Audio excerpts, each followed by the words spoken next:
الأرصاد الجوية تعلن منذ قليل عن موعد انتهاء نوة المكنسة في جمهورية مصر العربية وامتناع الشتاء. إليكم التفاصيل. أهلا بكم من جديد أعزائي متابعين قناتنا الكرام، على الله أن تكونوا بخير وبصحة جيدة وفي أحسن الأحوال. أدعوكم أولا للاشتراك في القناة وتفعيل زر الجرس ووضع لايك وشير للفيديو لقد يصل للجميع، ودعونا نتعرف على موجز الأنباء المهم جدا من نوعه.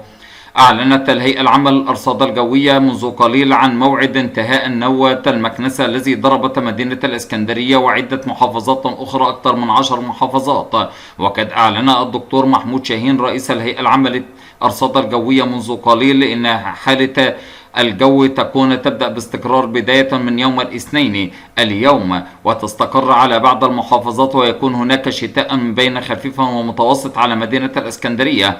وما زالت مستمرة نوة المكنسة على مدينة الإسكندرية وأيضا السواحل الشمالية من البحر الأبيض المتوسط بسبب تعرضها لنوة المكنسة الذي ضربت الإسكندرية وبعض عدة المحافظات مثل البحيرة والاسكندرية وكفر الشيخ ودمياط والدقهلية ومرسى مطروح، وأيضا امتدت إلى الجيزة والقاهرة في بعض الأحيان أمس الأحد. وقال شاهين في بيان له إن حالة الجو تبدأ استقرارها اليوم بالشبورة المائية الكثيفة التي تنكشف على بعض الطرق الزراعية والصحراوية أيضا في الصباح الباكر، ودي تبدأ بحالة الجو يكون دافئا نهارا شديد البرودة ليلا قاسيا من البرودة في الوقت المتأخر، شبورة مائية كثيفة في الصباح الباكر.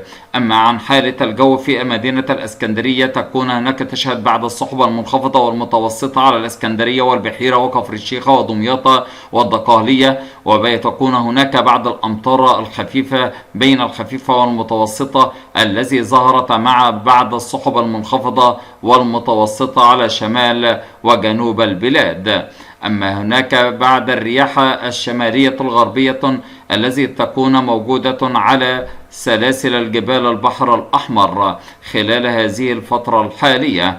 وقد أعلن شاهين إن الجو يبدأ استقرار بداية من يوم الاثنين تدريجيا حتى تنتهي موجة المكنسة الذي ضربت البلاد خلال الأيام الماضية، والحمد لله تعالى عدت على خير في مدينة الإسكندرية التي كانت أكثر عرضة في موجة المكنسة الذي ضربت الإسكندرية وعدة محافظات بجوارها، وكان استعداد الحكومة كانت أقوى منها خلال هذه الفترة الحالية، لأننا استعدينا قبل حلول نوة المكنسة بأيام واستعدينا لاستقبال الشتاء.